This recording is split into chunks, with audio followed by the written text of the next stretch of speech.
Golden State Media Concepts Fantasy Football Podcast is your one-stop shop for fantasy football news and advice. Can't decide on who to draft on the first round? Going gaga on how to line up your team. Got you covered. Traditional league, dynasty league, PPR league, IDP league, even daily fantasy football league. Join us as we break down all the questions of fantasy football. It's the Golden State Media Concepts Fantasy Football Podcast.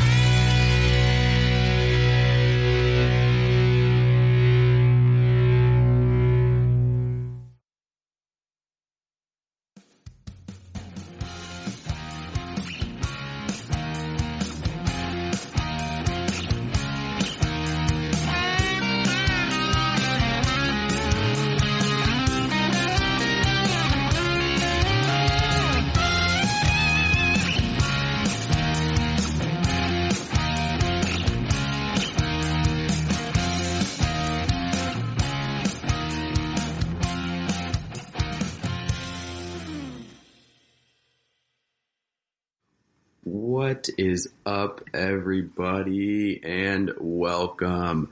Thank you for tuning in to the GSMC Fantasy Football Podcast, brought to you by the GSMC Podcast Network.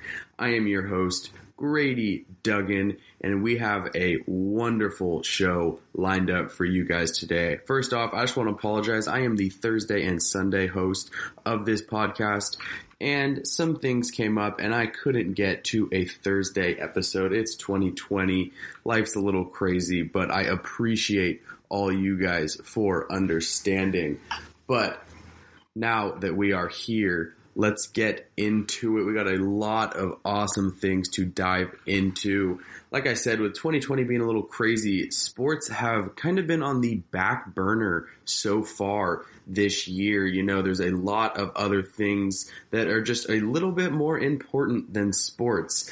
But as this whole NFL offseason has not only been different, interesting, there are thousands of words you could use to describe this offseason, and slow would definitely be one of them.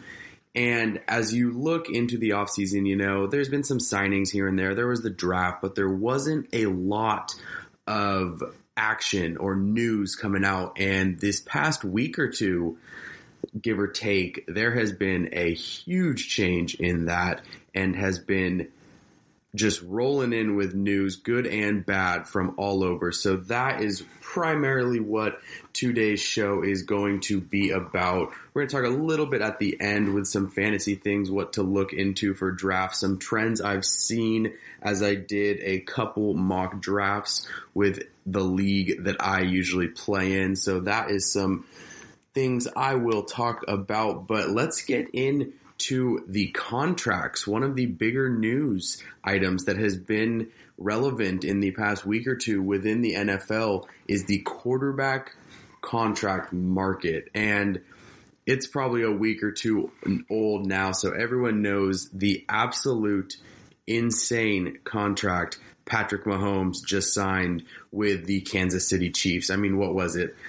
A 12-year extension or 10-year, and he still had 2 years left on his deal. So he's there for 12 more years, and it's not all guaranteed, but if he plays through the incentives, it's something like $503 million that it is worth, and that is something that pretty much no sport has seen, let alone football. He blew any numbers that we have seen out of the water, and let's be honest, he deserved it.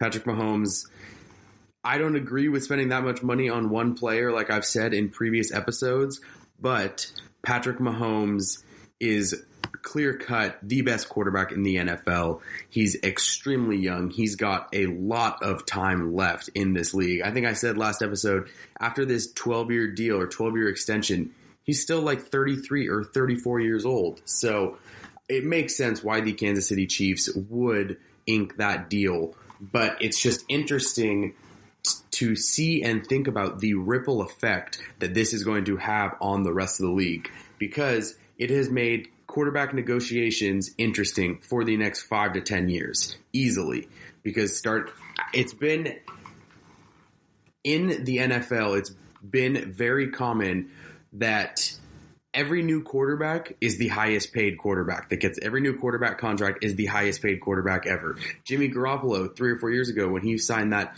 extension with the San Francisco 49ers, $27 million a year, and everyone was like, wow, this is the highest quarterback ever paid. And now he's maybe in the top 15, top 12. I mean, he is not anywhere near where he was. So it just shows you how much can change with one quarterback. And so Patrick Mahomes signs this record deal. I don't see another quarterback signing a deal like him, but it does shake up some things. You know, teams, especially because Patrick Mahomes has an MVP season, just came off a Super Bowl MVP win, so he's now a Super Bowl champ. He signed the deal at the perfect time. I mean, just wins the Super Bowl. That's the best time to ink a contract extension, let's be honest. His value is shot through the roof, even though everyone already knew a contract like this was coming. But now, it makes it interesting. The main two quarterbacks that it really shakes it up for is DeShaun Watson and Dak Prescott. And Dak Prescott has been in the news more than any other quarterback aside from Patrick Mahomes the past week. And it really, this whole offseason is Dak Prescott going to get this contract extension? Is he going to sign a contract extension? And he's been solid for Dallas, but he hasn't taken them far in the playoffs. There's been some rocky times, and it seems like Jerry Jones was hesitant to give him a huge contract. And so this whole offseason, it was about, is he going to play on the franchise tender, which is something around $30 million this year, or is he going to finally agree, are the two sides going to agree to a contract extension? And Wednesday, July 15th, was the deadline for teams to reach contract extension agreements with players before this upcoming 2020 NFL season. And leading up to the deadline, it was rumored that the Dallas Cowboys and Dak Prescott were making some strides towards the deal, but nothing ended up coming to fruition. And there were some interesting reports out there that I'm going to read you guys, and we are going to talk about in a second. So, Jane Slater, NFL Network reporter who covers the Dallas Cowboys, very well connected in Dallas and around that team, on July 15th, leading up to the deadline, tweeted, "I'm told Cowboys quarterback Dak Prescott was involved at the last minute in an effort to get a long-term deal done, but it was up against the 3 p.m. deadline, per source informed. The deal was between 33 to 35 million annually with 110 guaranteed." She continued to say that the deal included a $50 million signing bonus and $70 million over the first 2 years. Now that part was extremely interesting to me. $70 million over the first 2 years with a $50 million signing bonus. That's $120 million in the first 2 years. And why that $70 million is so interesting to me, because they are heavily front-loading the offer. I mean, the deadline is passed, so this didn't get accepted. But anyway, still interesting to look at that they heavily front-loaded this contract to try and get most of the money out, and then in the long run, be able to sign more free agents and have more cap space. And I thought that was interesting because, I mean, that means they believe in the roster they have now. And don't get me wrong, they have a good roster, and it makes sense. Amari Cooper's there. They just got CeeDee Lamb. Michael Gallup is still a young receiver. Ezekiel Elliott. So it makes sense to give him a front-loaded deal and then in the future be able to have a little bit more flexibility. She continued to say, "I'm told Dak Prescott wanted to get this deal done, but it was just too late," which is another interesting point because it shows that he wanted to, but it was kind of seemed like Jerry Jones's last attempt to save this relationship between Dak Prescott and the Dallas Cowboys, because it's been such a hot topic this offseason is Jerry Jones going to open his pockets and pay Dak Prescott? He hasn't paid a quarterback big money in a while, and it's just been an interesting kind of teeter-totter back and forth as to what Jerry Jones was going to do. And he waited the last minute. That can be a negotiating tactic, but Dak Prescott did not fall for it. And his brother, which I will read later, his brother actually tweeted out some interesting stuff about this whole situation. But carrying on, Jane Slater continued to say that Dak Prescott declined to clarify but disputes some of the details reported here, which is what she said. Tells me while he did talk to Stephen Jones and try to get a deal done, he's grateful and blessed to be a Cowboy and working and moving forward to do whatever he can to help the team win a Super Bowl. So, Dak Prescott is going to be playing the 2020 season on the franchise tag. So he's going to be making $30 million, which that's still up there with a lot of the top quarterbacks in the NFL, but it just doesn't have that long-term security that quarterbacks look for when kind of getting into that third and fourth year of the NFL, because that's when they're starting to get that second contract. And if you talk to people around the NFL, you talk to agents, they're going to tell you it's this second contract that makes you the money that sets you up for the rest of your life. Unless you're a top first, second round guy, which Dak Prescott is not. So unless you're a first, second round guy, you're making a lot of money. Don't get me wrong. I'm never going to deny that. NFL players get paid very well. But in retrospect, you really aren't making that much money. And there's easy ways for teams to get out of deals. So it's that second contract that players shoot for to make that money and really secure themselves and their family, which makes 100% sense. Like, why else would a player not want that security? And especially at the quarterback position, it's the most prized position. They're going to be big contracts. And here's the thing with the Dak Prescott situation is he hasn't won much in Dallas. I mean, yes, they have winning records. He's had good years, but he hasn't had that playoff success that really garners those big, big contracts and makes it, in my opinion, understandable. Yes, Dak Prescott is a great quarterback, and are they really going to be able to get a better option, especially with the fact that the Cowboys aren't a bad team. They're going to win some games, so they're realistically not going to be drafting that high. So it's not like they can set themselves up to get like a Trevor Lawrence or a Justin Fields coming out of college. But the Rams are an interesting study case for something like this because they dished out a contract to Jared Goff, 4 years, $134 million, $25 million signing bonus, 57 fully guaranteed, and 84 in the first 3 years. And yes, you can argue that was a smart move. They have their quarterback of the future, but they have no cap space. I mean, they signed a lot of different players with big contracts, but they just have no cap space now and can't make any other moves. So it makes sense as why the Dallas Cowboys would be a little hesitant to do something like a big, big contract.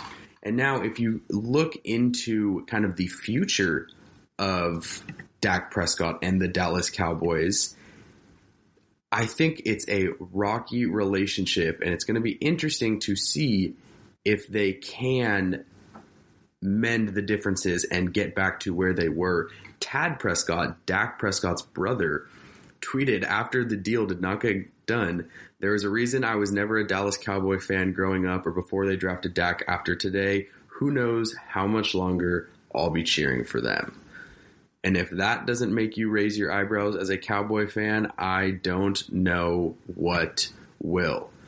I personally am under the belief that Dak Prescott will not be the Dallas Cowboys quarterback after this year. I think there's some bad blood between the two sides, and unless things can get mend, and it definitely can, and with a new coach, Mike McCarthy, if he resurrects some things out of Dak Prescott and really gets Dak Prescott to show his worth on the field, it could be a whole different ball game in 3 to 4 months. But as it stands right now, I really don't expect him to be at the helm of the Dallas Cowboys.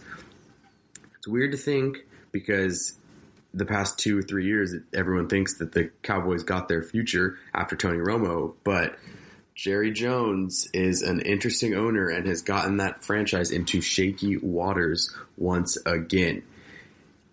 And like I said, that Mike McCarthy could get some things out of Dak Prescott and change the whole situation, there's one thing to be said, that winning fixes everything, and that is facts. If you win in this league, things go smoothly, it fixes everything.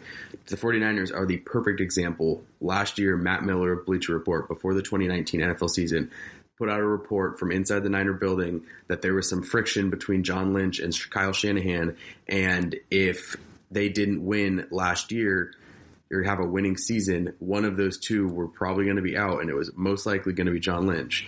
What do you know? They win this. I'm sorry, they don't win the Super Bowl. They get to the Super Bowl, and that marriage, it looks like it's the best yet, or best since it ever has been, since it started. So Dak Prescott and the Dallas Cowboys can mend this relationship, but it's going to have to become through winning, and that's the only option it could go through. So let's say if they struggle a little bit, I honestly think that Dak Prescott will not be the Dallas Cowboys quarterback in 2021. And one thing I saw, little speculation here, obviously, nothing set in stone, nothing.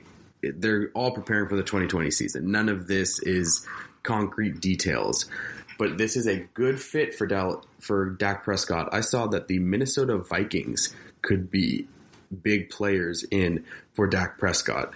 And if you look at that offense with Adam Thielen, Kyle Rudolph, and then Dalvin Cook, I mean, Dak Prescott could take that offense much higher than Kirk Cousins does. No offense to Kirk Cousins. He's a great game manager. He does his job. But you get an athletic, accurate passer like Dak Prescott, and he could do some serious damage with those weapons around him.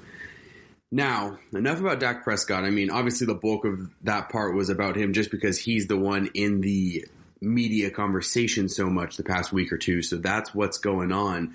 But I want to shine some light on DeShaun Watson, the Houston Texans quarterback, with just an interesting situation evolving in Houston. I think DeShaun Watson did the smart thing this offseason by not looking to lock up an extension. I think he did the correct thing in waiting to see Dak Prescott and Patrick Mahomes' contracts. And obviously, he's only getting to see Patrick Mahomes because Dak Prescott didn't sign.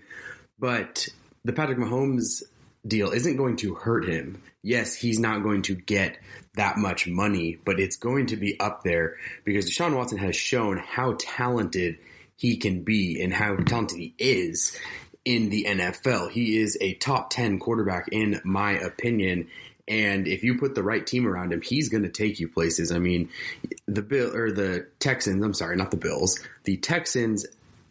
always kind of find a way to choke in the playoffs under Bill O'Brien, but I think Deshaun Watson is the guy to pull them from that.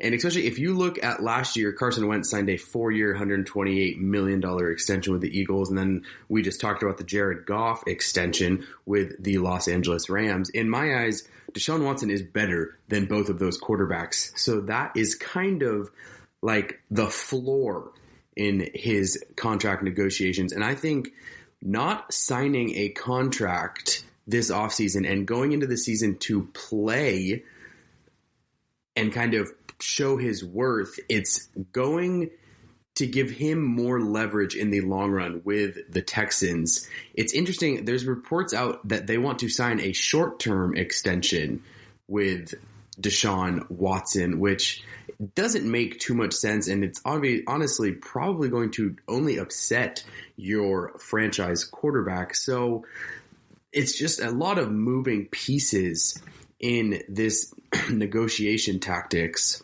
So in a way, I think both of these quarterbacks in Deshaun Watson and Dak Prescott potentially did the correct thing in waiting out, because as long as they play how they've been playing in the NFL the past 3-4 years that they've been in the league, it's only going to up their value and make them harder to sign big contracts because they deserve that much money. Now, there is a little thing to look into with this coronavirus going around.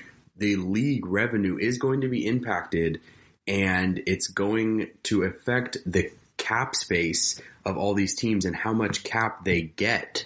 So it's something to monitor, but it's something that I think will be sorted out as the league progresses through these uncertain times.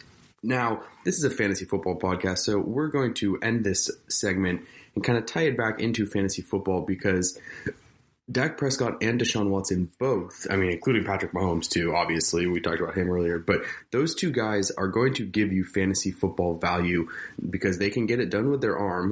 They're NFL quarterbacks in the first place. They're accurate passers. They have a handful of good weapons around them, more so Dak than DeShaun, but DeShaun Watson still has a good offense around him. And they also are a little bit of a threat on their feet. They can move around and move within the pocket and able to either extend the play and continue to look downfield or get some yards on the ground and hurt defenses that way. So all of these guys are able to give you a lot of fantasy football value. I think Deshaun Watson and Dak Prescott probably go somewhere around the 5 to 8 round range. So two names to keep an eye out for. Now stick around after the break, and we are going to talk about the absolute bombshell that the Washington Post reported about the Washington football team. It is something else. So stick around after the break. We are going to unpack that. Are you looking for the very best NFL and college football podcast? Then check out the GSMC Football Podcast. Get the latest football news both on and off the field. From the NFL Draft to trades to the rumor mill to the NFL Combines. They got you covered. That's GSMCpodcast.com/football-podcast. Get updates on college rivalries, game day insights, and much, much more. It's football talk the way you want it. This show eats, sleeps, and breathes football. Don't forget to like them on Facebook and follow them on Twitter. Visit GSMCpodcast.com for more info.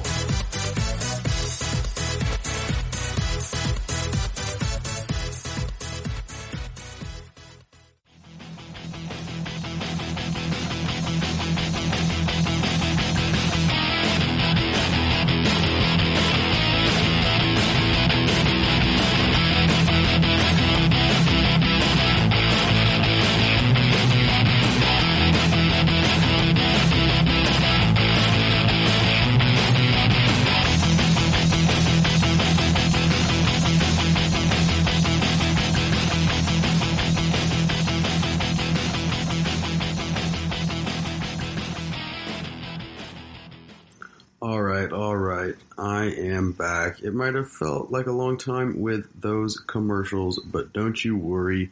The GSMC Fantasy Football Podcast is back. So let's get right into it.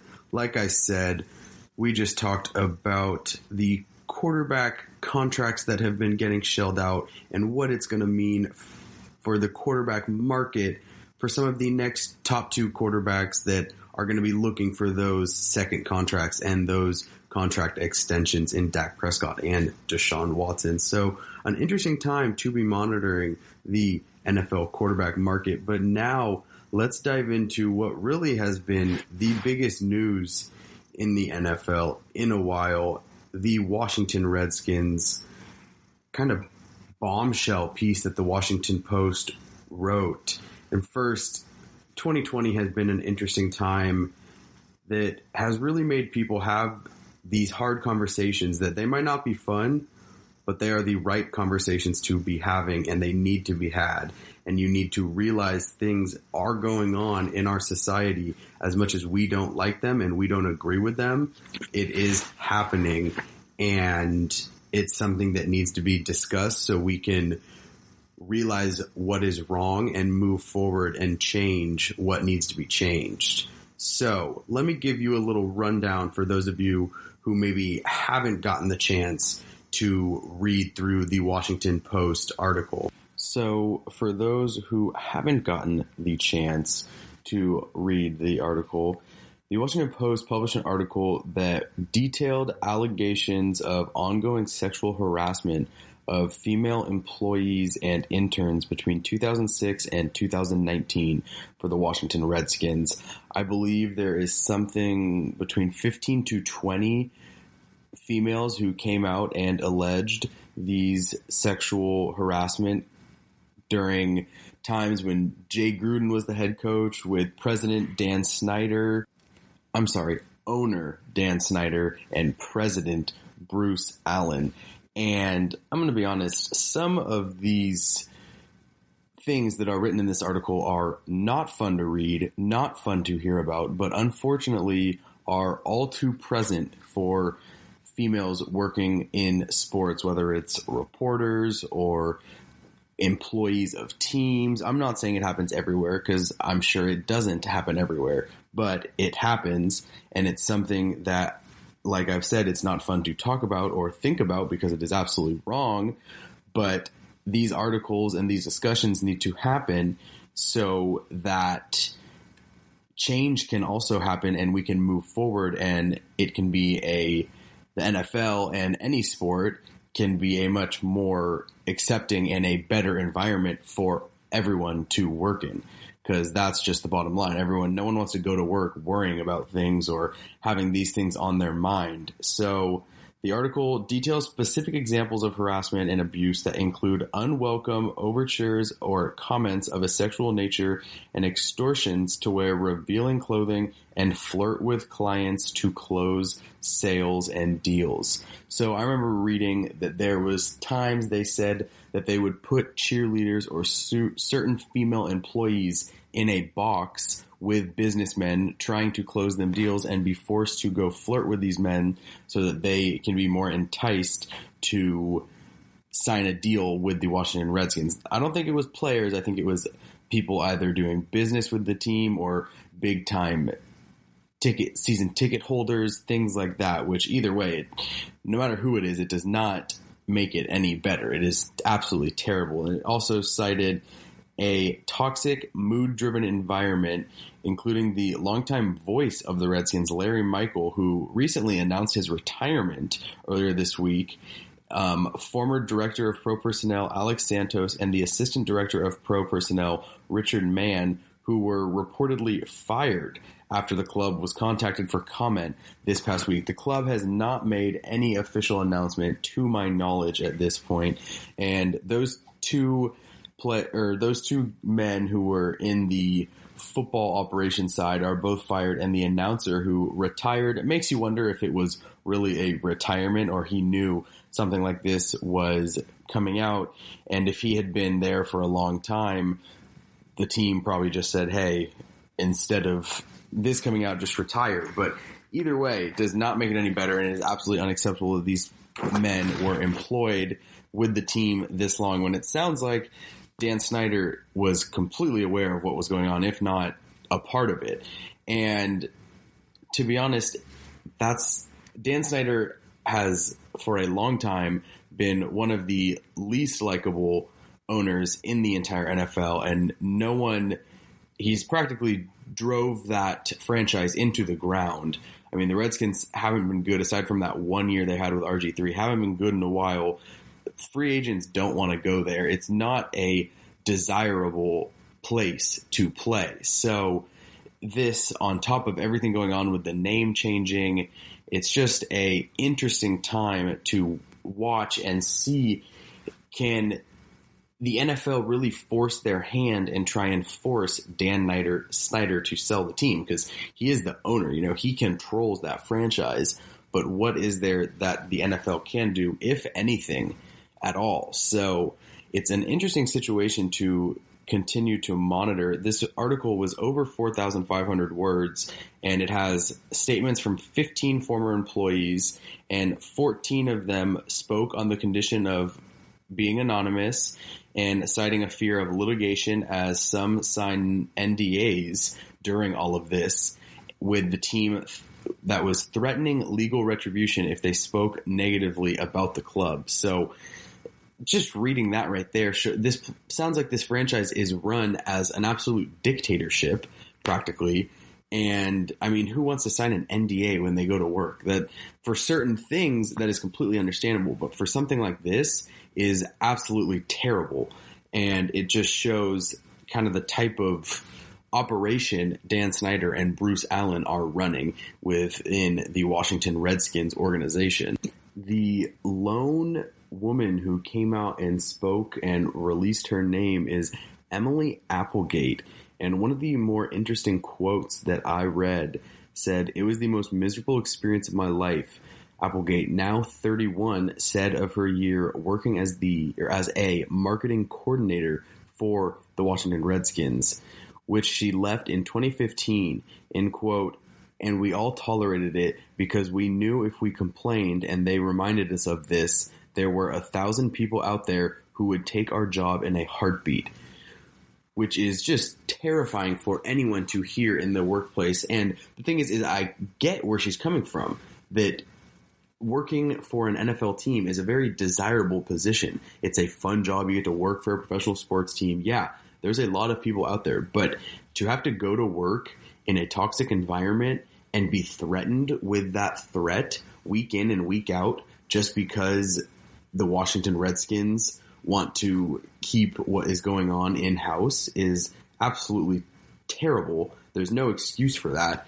And the more you read and the more you hear about this topic, the more you think and believe, or in my opinion, that the NFL needs to find a way to get Dan Snyder out of the league, force him to sell his hand or his part of the share. He's the majority owner. It has come out in recent weeks with all the renaming and things like that. I don't know the names of the two guys, but the other two owners who hold the majority of the team aside from Dan Snyder do want to sell the team. And that right there should tell you a lot about the working environment and the organization that Dan Snyder is running, because these owners have obviously a lot of money, and the NFL is a business that practically prints money. Let's be honest.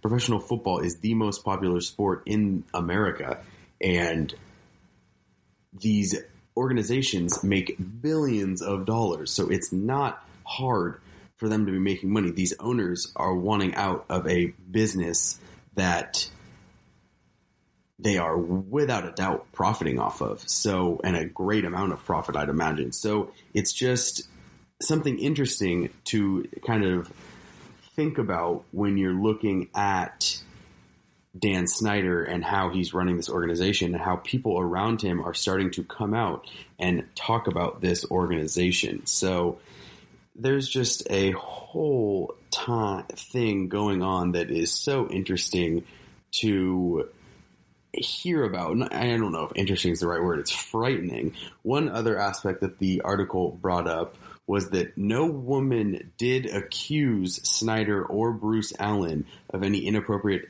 behavior with women, but there was skepticism expressed that the men were unaware of the behavior they alleged. So while they might not have been doing anything, they were in charge, and people around the organization believe that they knew what was going on.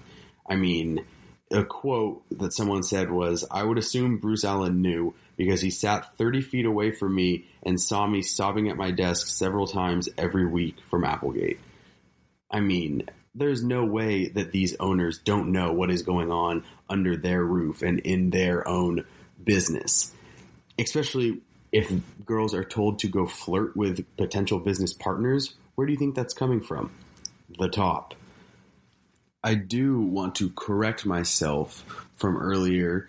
I said that the team, to my knowledge, hadn't made any public statements about this, but now that I read through my notes again and realize I was wrong, the team's attorney, Beth Wilkinson, published a statement, and her firm did, saying they were going to be conducting a thorough independent review of this entire matter and help the team set new employee standards for the future.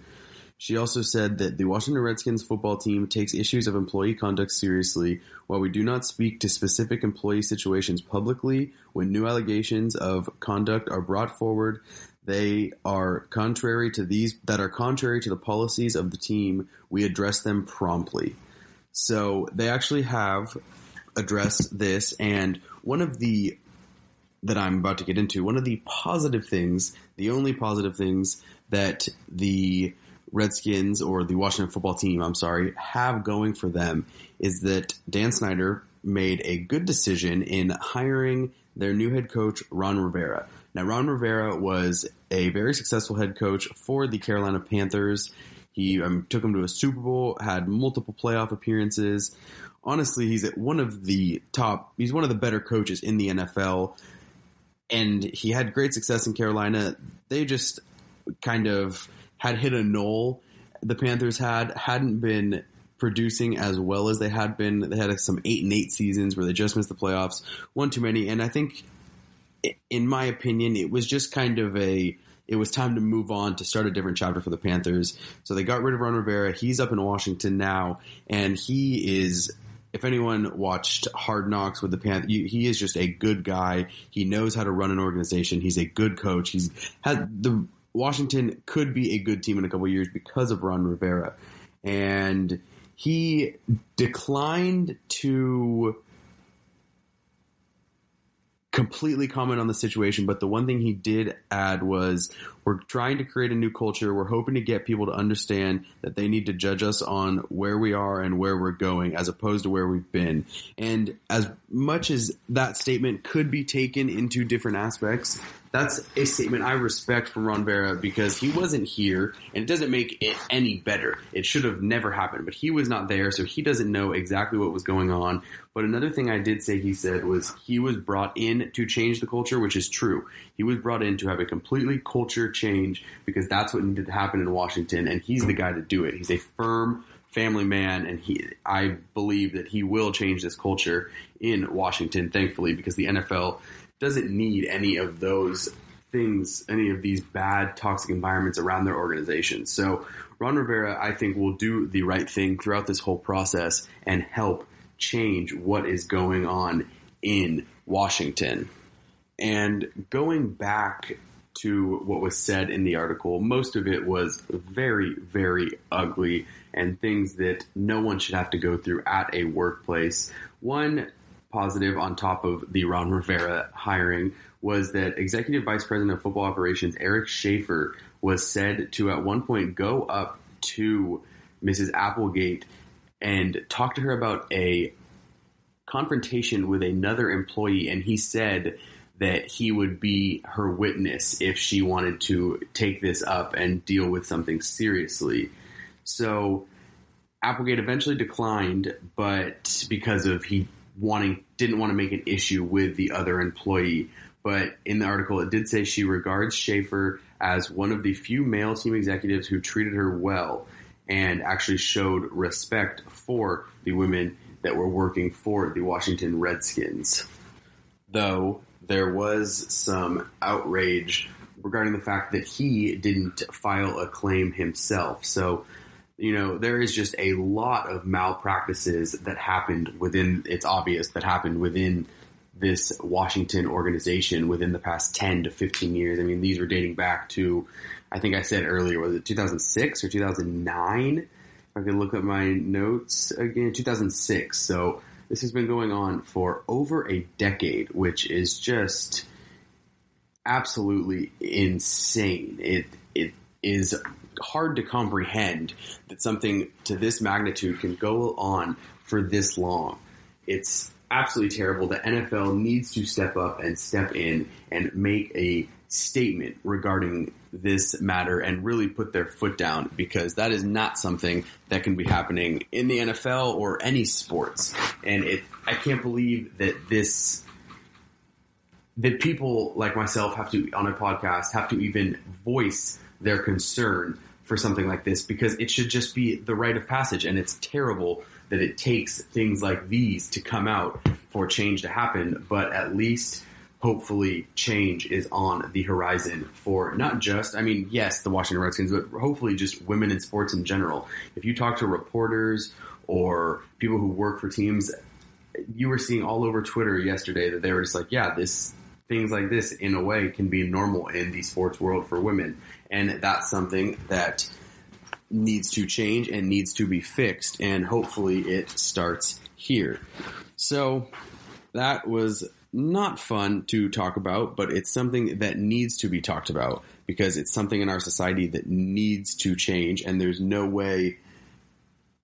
other way to see this change happen without having these uncomfortable conversations and being able to realize what's going on and move forward and change things. So I'm sorry if you guys didn't like that, but that's what needs to be done sometimes. So stick around after the break. We are going to be getting into some football, I promise. I know this has been a little bit of a different episode with the contract market and now this Washington Redskins article, but bear with me. Stick around after the break, and we are going to be getting into some foosball.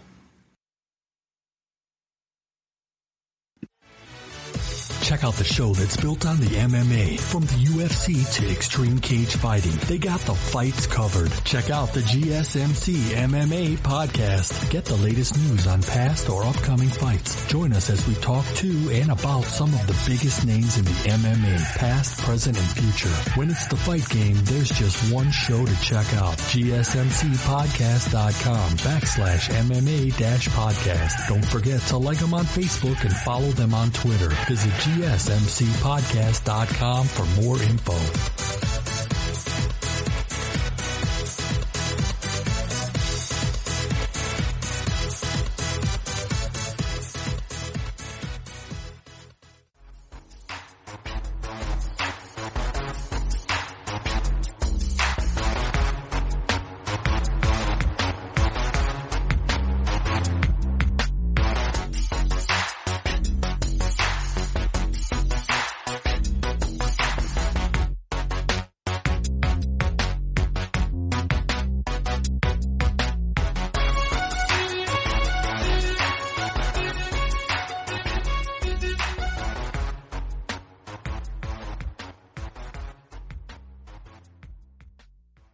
Alrighty, folks, welcome back to the GSMC Fantasy Football Podcast. Now, the second half of this show, we're going to get more towards football, these fantasy football decisions. I mean, let's be honest, it's a fantasy football podcast. I want to give you my insight and my help as much as possible so that you can build that roster up this season and take home that fantasy football championship. Because let's be honest, nothing is better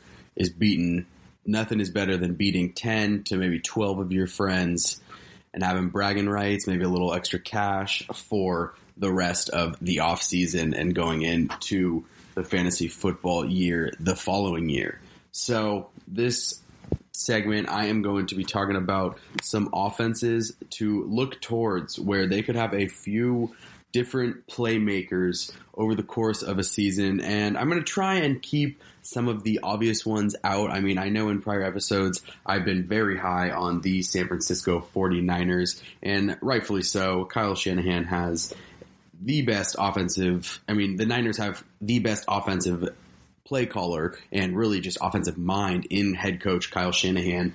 Jimmy G seems to get better every year. In his first year starting, took him to the Super Bowl. Obviously, they have Debo, George Kittle. All right, I got into it. I'm sorry, I got into the Niners.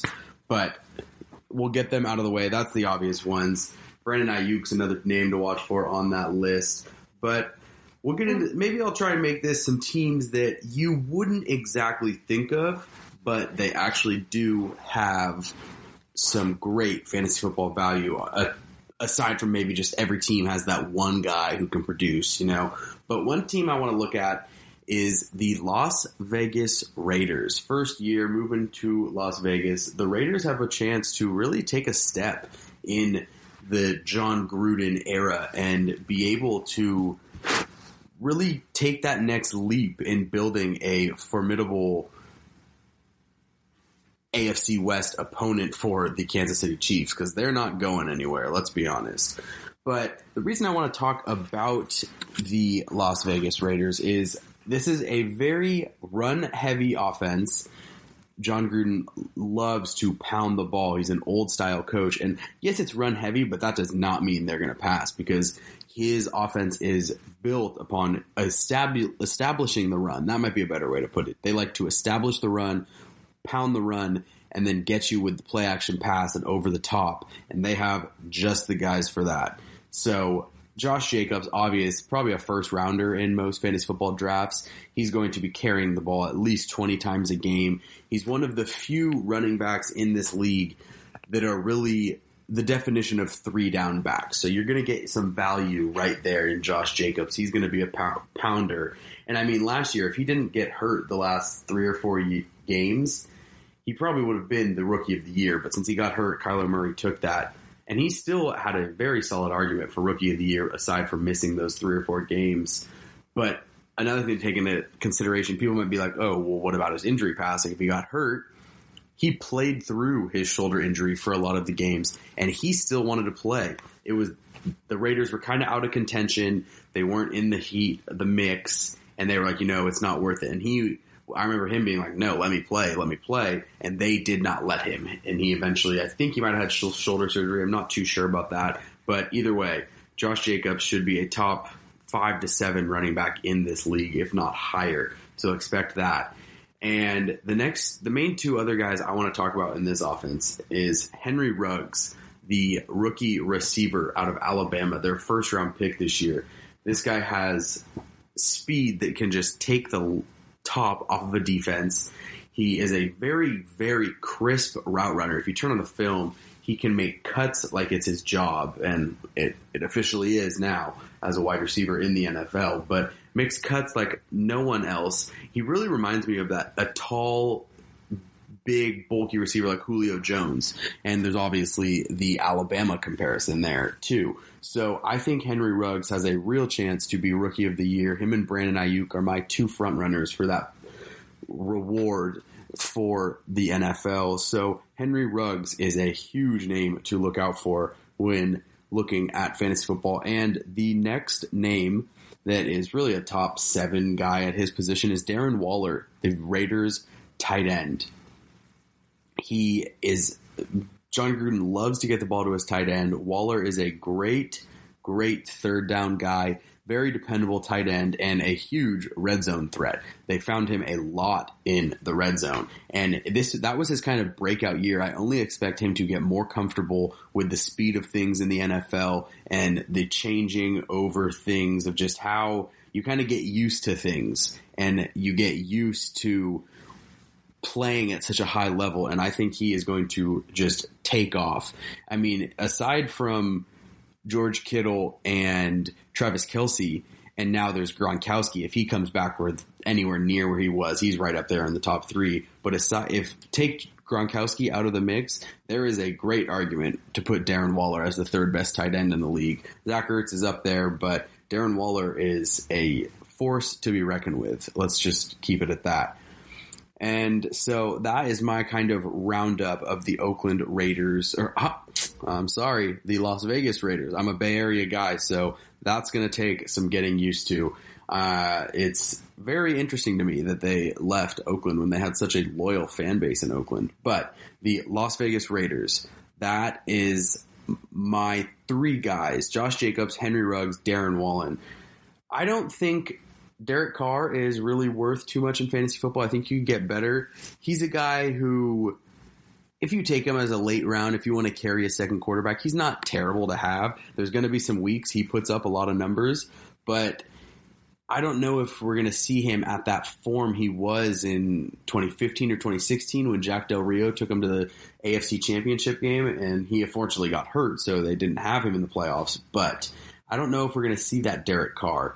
He is kind of on the hot seat with John Gruden, so he's going to have to play for his job. So maybe that's a little incentive and something to look into and pay attention for as we get closer to the NFL season. But he's someone that I would maybe just stream if my quarterback's on a bye or something like that. Not someone I would draft, someone I would maybe pick up if I needed him.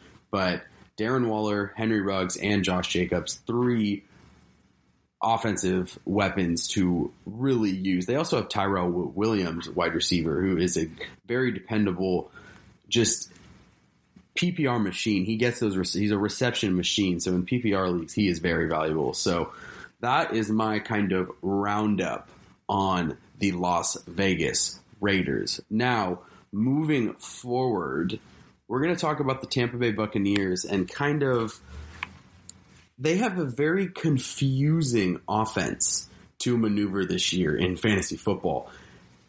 They have obviously Tom Brady, and Tom Brady didn't have his best year last year. Arguments for that he's getting older, he's up there. And I don't think it was as much that.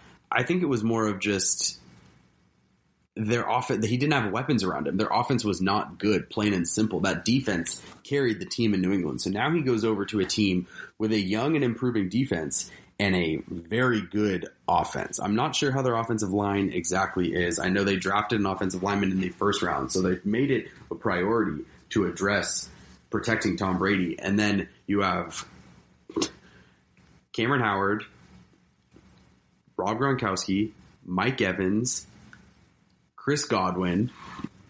So you have a handful of weapons, and I just realized I messed up. Cameron Howard is not Cameron Howard. They have Cameron Brate and O.J. Howard at the tight end position, and Rob Gronkowski. So you have Cameron Brate, O.J. Howard, and Rob Gronkowski all in one position group, and that is crazy. That is some talent in one position group.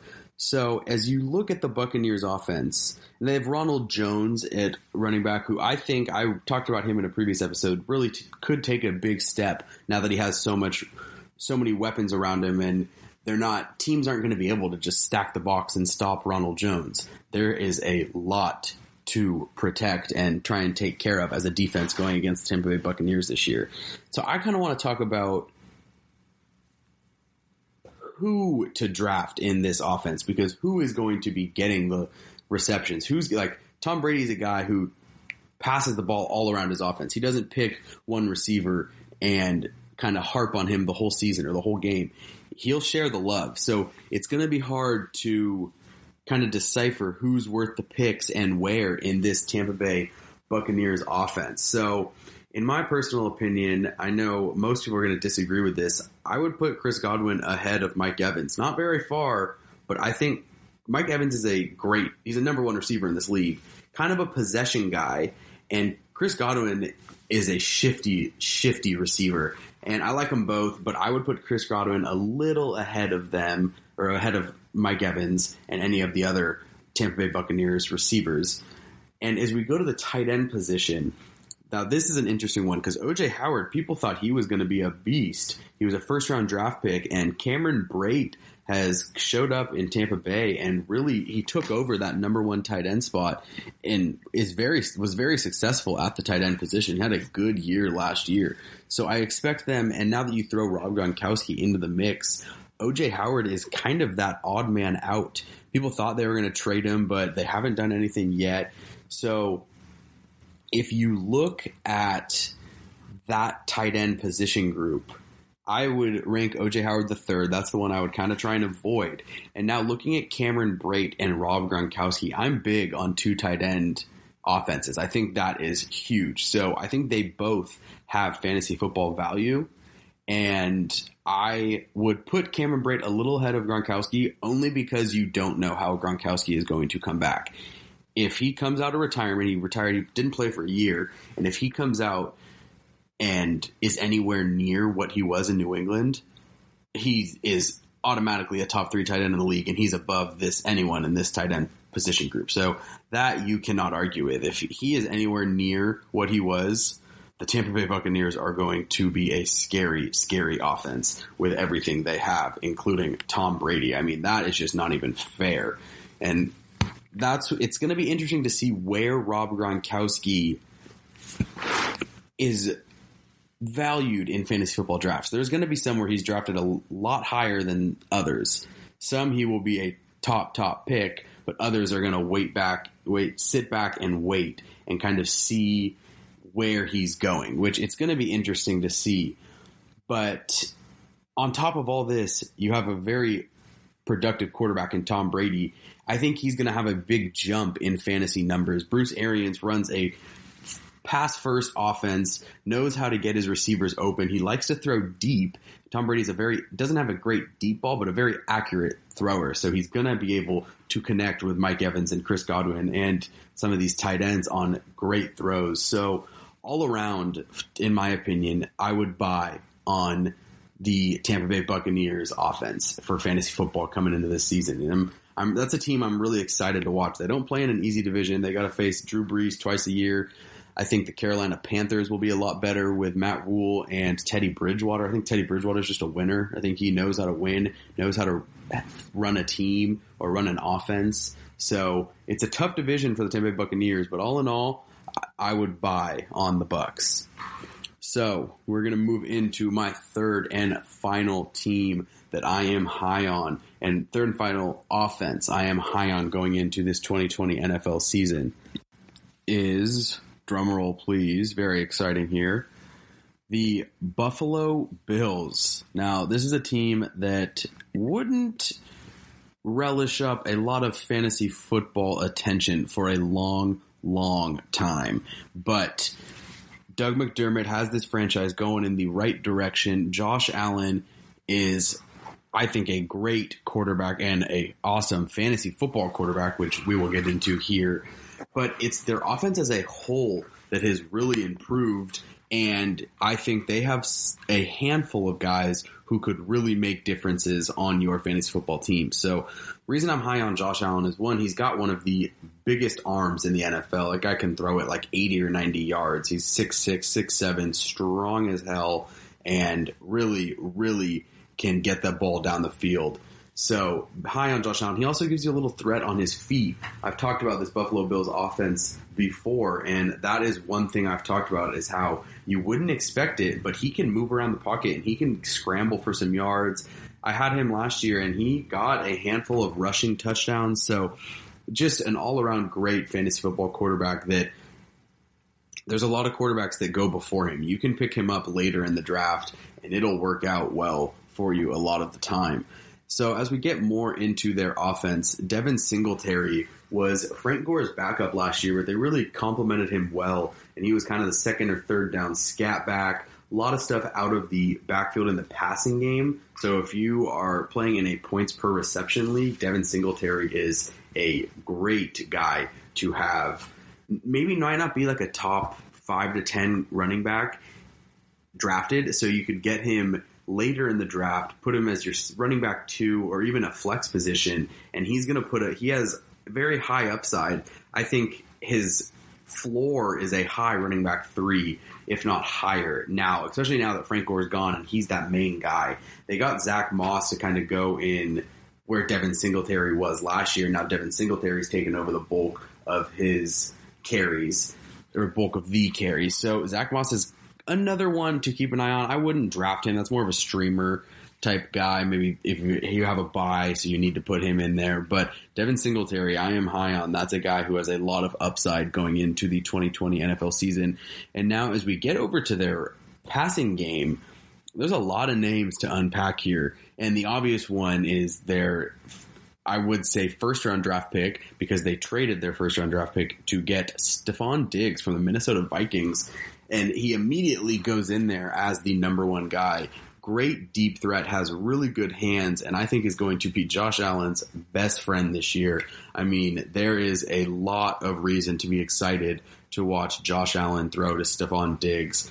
And they also have John Brown and Cole Beasley, both very dependable, shifty wide receivers. I want to put an emphasis on Cole Beasley. I personally would put him a little above John Brown. You can't go wrong with either one, but Cole Beasley, he's that slot receiver who's just going to get you reception after reception after reception. And it's like almost every week he's going to show up and really perform for that team. He might not have a lot of weeks where he blows teams out of the water, but he's consistently going to put up numbers that can really be a great flex, or if you play with a 3 wide receiver league, so a deep wide receiver league, there's little things like that that are really going to be able to help your fantasy football team.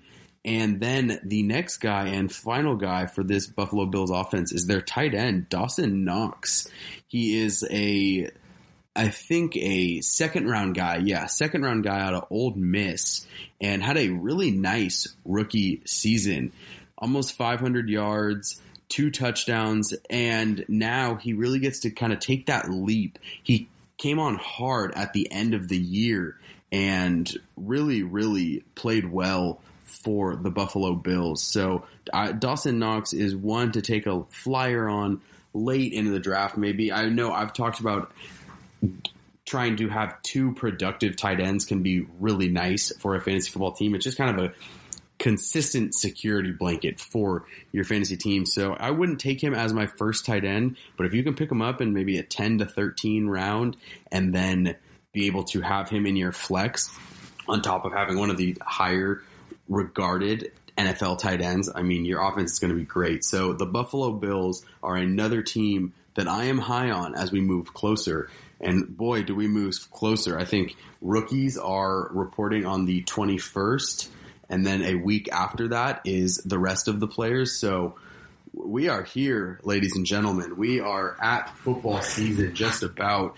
I mean, August might be a little different. There might not be too much preseason because of everything going on. So we'll see how all that goes. But football season is here, and those are some offenses to buy on. Las Vegas Raiders, Tampa Bay Buccaneers, and the Buffalo Bills. I hope that gave you some good insight, a few names that maybe you haven't heard of as much in like a Devin Singletary or Cameron Brate, so there's a lot to unpack. There are three offenses to keep an eye out for as you head into your fantasy football drafts.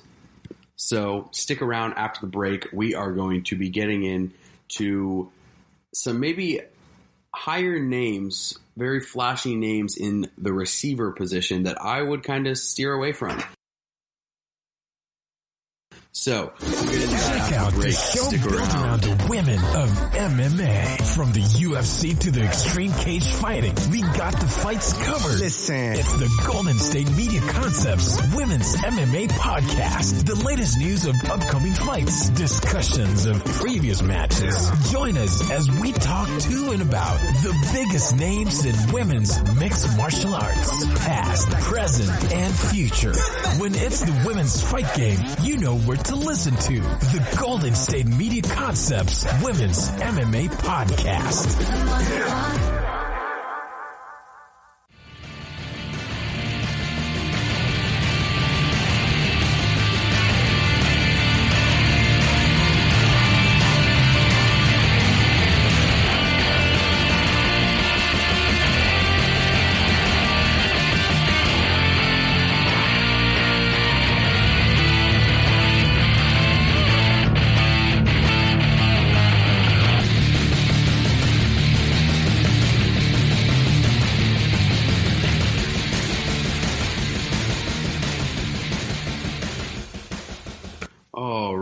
Welcome back to the GSMC Fantasy Football Podcast, everyone, as we wind out Sunday, July 19th episode.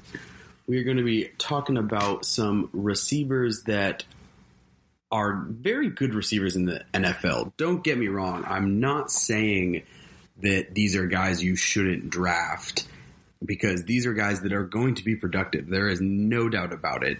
They are going to have some games where they put up some big points, but these are players that I am just not as high on as some people are. And one thing about them is that they're just players that it's hard to judge their value.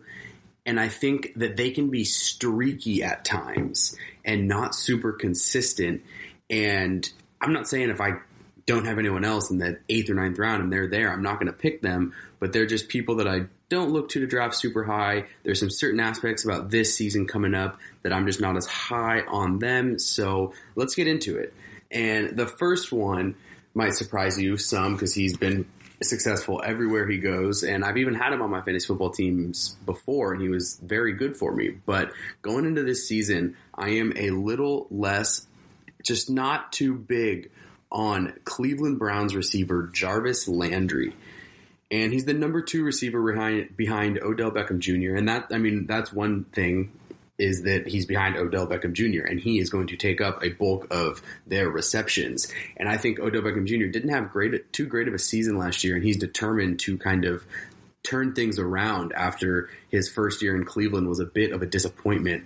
So Jarvis Landry, he's going to get points for you. He's very good in points per reception because he's not going to get too many yards after the carry or yards after the reception, and he's not going to do much he has so many different weapons around him. Baker Mayfield, I think, will have a bounce back year. Nick Chubb and Kareem Hunt right there are two very good running backs in the NFL, so their run game is going to be strong. They have Odell Beckham Jr., and now their tight end position is the part of this offense that interests me the most and kind of makes me a little skeptical of Jarvis Landry this year, because they had David Njoku, who has consistently gotten better every year in the league. I think he could be a big time tight end. And then they went out and signed free agent Austin Hooper from the Atlanta Falcons this year. So a 2 tight end system with Nick Chubb and Odell Beckham Jr., it just makes me a little skeptical of how consistent Jarvis Landry is going to be putting up huge numbers. Now, don't get me wrong. I think he could be in the wide receiver 3, possible wide receiver 2 discussion, but it's just, is it going to be that way week in and week out? Kind of makes you wonder where exactly the offense is going to be going and what to do and where to value certain ones. So just something to pay close attention to. Not saying if he's there in the 10th round, yeah, you're going to get value out of him in the 10th round. That's a good pick.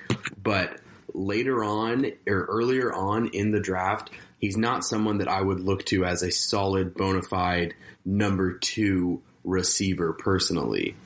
So Jarvis Landry is one to keep an eye out for.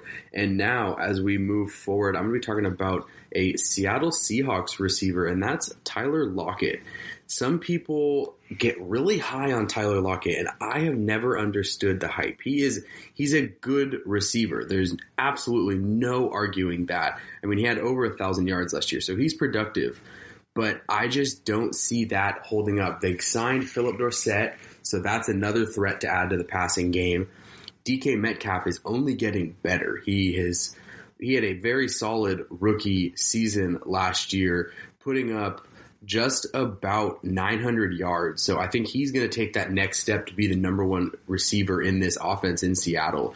And so that's why Tyler Lockett, he's good. He's going to make some plays, but I'm not too high on this. One of the reasons I'm not too high on Seattle Seahawks passing game as a whole, while they're going to put up points, they're going to be good for you, Russell Wilson spreads the ball around better than almost anyone in the NFL. So a number 1 receiver in Seattle is a little different than being a number 1 receiver in, say, San Francisco or Dallas. You know, Russell Wilson spreads the ball around, especially they signed Greg Olsen too. So you have a tight end with him and Will Dissly, who was a breakout year candidate last year until he hurt his ankle, and then Jacob Hollister came in and was solid for them. So you got 3 tight ends who can perform: DK Metcalf, Philip Dorsett, Tyler Lockett, and that's not even getting into their running back by committee, Chris Carson and Rashad Penny, because they are a run-first offense. So just a lot of things to kind of unpack when looking towards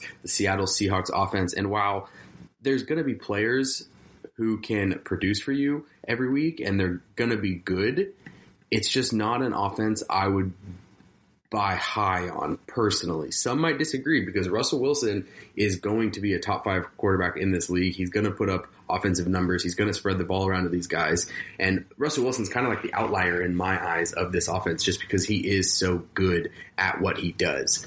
But it just makes it a little hard to kind of value their fantasy football status as we move closer to the season. So that's my take on Tyler Lockett and the Seattle Seahawks offense. I know I said I was going to be talking about receivers specifically, and that is the plan. That is what I'm going to be doing as moving forward. That I did just go on a little tangent on the Seattle Seahawks offense as a whole, because they're going to have a good offense. But fantasy football-wise, it kind of makes you dial it back and look at where you value these guys, because it's a difficult process to kind of take a look at, but you got to take a lot of things into consideration when doing so. The third receiver I personally would kind of shy away from in this NFL season is Los Angeles Chargers receiver Keenan Allen. And now this is a guy who has huge upside every single year, really a number 1 wide receiver. And he had over 1,000 yards last year, but he gets hurt somewhat frequently. He does have a little bit of an injury history. And then this offense, though, especially they have Tyrod Taylor, who is good, but no Phillip Rivers. Who knows if Justin Herbert's going to come in and get the nod at some point in the season.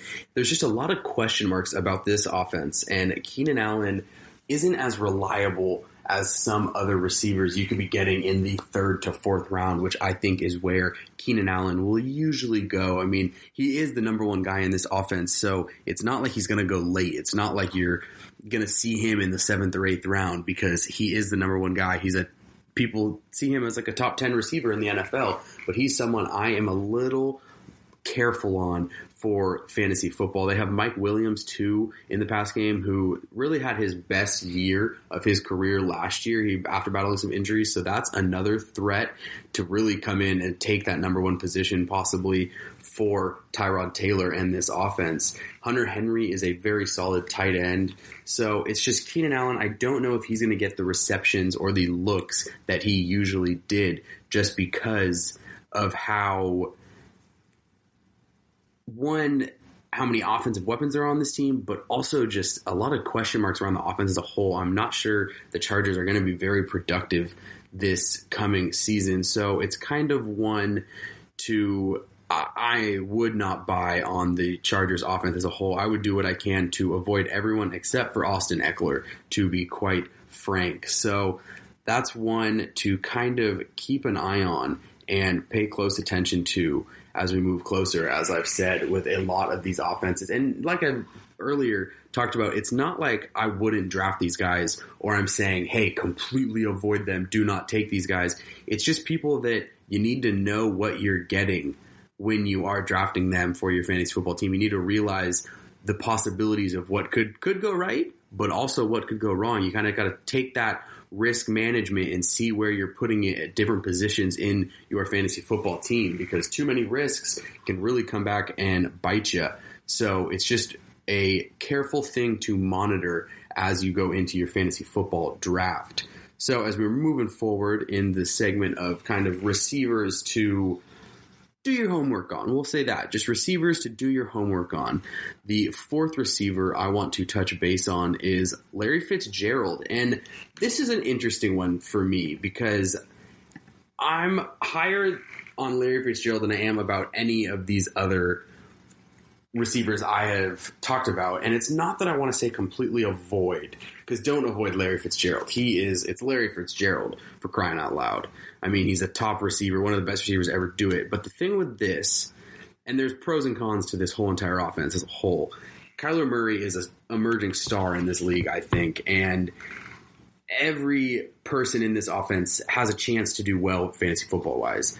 But they got DeAndre Hopkins, so that makes you wonder, kind of, that's going to be the number 1 guy. Larry Fitzgerald's always going to be that reliable security blanket veteran that Kyler Murray knows from last year. So Larry Fitzgerald is going to put up points, but they have Christian Kirk too, who has really been picking up the pace every single year. They have Andy Isabella, who's a nice guy out of the slot, and this offense is an air raid offense. So that is one thing that can go in Larry Fitzgerald's favor because they're throwing the ball all the time. It's a complete pass-first offense, but also pass-first offenses are going to spread the love around. They're going to be throwing to all different sorts of receivers. So it's just one to kind of be aware of as you move forward with Larry Fitzgerald.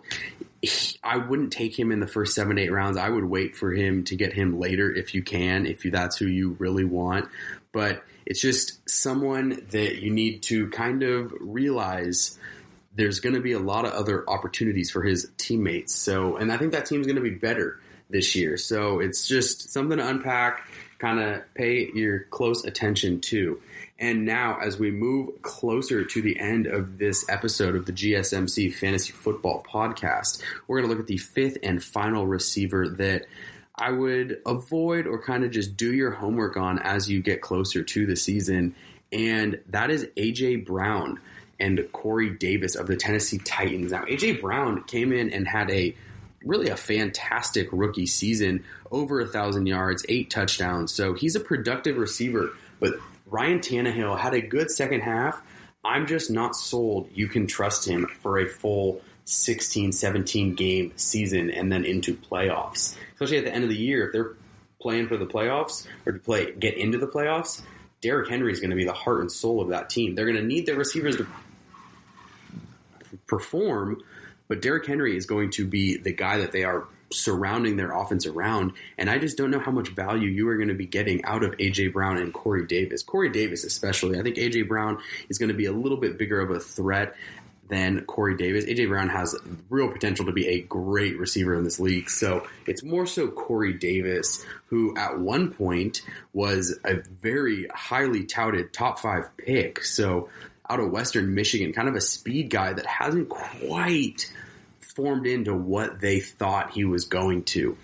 So they also have Adam Humphries, who is a really good option as the kind of third receiver. So a lot of this skepticism on Corey Brown and kind of the Tennessee Titans offense as a whole is, again, I just don't know about Ryan Tannehill as a number one guy. They paid him to be kind of the, not long-term, but they gave him I believe it was a 3 or 4 year deal. So, I mean, he's the guy, and I just am not too high on Ryan Tannehill carrying a Titans, especially when that offense, I mean, you saw when they were performing at a very high level at the end of the season last year and into the playoffs, Derrick Henry was getting the ball, maybe 30, 40 times a game. They are completely going to be riding his back. So that is an offense. Into all, I would kind of be wary of, but Corey Davis, if you're expecting to get a good wide receiver 2 or 3 out of him, I would maybe pump the brakes a little bit and see if there's some other guys you can find, because he hasn't quite came into the receiver that they were hoping he was. So that's going to do it for my kind of 5 receivers. I turned into 6 or 7, just kind of offenses to be a little wary of, kind of pay close attention, do your homework on, because these guys are going to be putting up numbers. There's no denying that. They are all productive receivers in the NFL, but there's some things you got to take into consideration about their offenses as a whole when you are asking them to put up great numbers for your fantasy football team. So it's just kind of assessing the risk is what a lot of this segment was meant to do, is help you kind of think about what you're looking for in certain players, because taking guys too high because you value them a little more than most people do can be dangerous and a risky thing to do. So I appreciate you guys listening. We talked about kind of the QB market and what's going on there and how things are kind of slowly evolving. The terrible article that just came out about the Washington Redskins and how that culture so desperately needs to be changed. And I think and hope Ron Rivera is the guy to do that.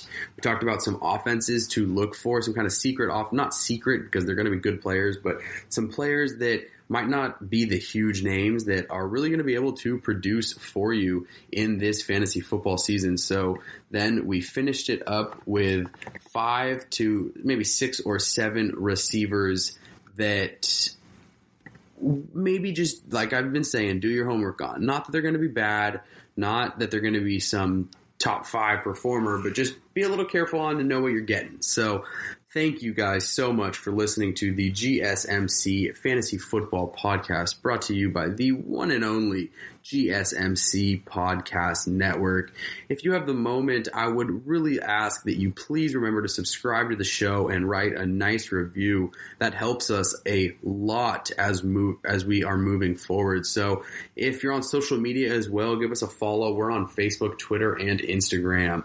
So thank you again. We appreciate your support, and I love the fact that you guys made it through this episode that was a little different. We talked about some tough things. So it is something that needs to happen, and I appreciate you guys listening. Thank you, and have a great rest of your weekend.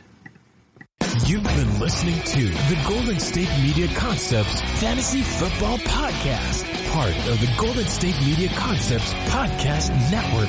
You can find this show and others like it at www.gsmcpodcast.com. Download our podcast on iTunes, Stitcher, SoundCloud, and Google Play. Just type in GSMC to find all the shows from the Golden State Media Concepts Podcast Network. From movies to music, from sports to entertainment, and even weird news. You can also follow us on Twitter and on Facebook. Thank you, and we hope you have enjoyed today's program.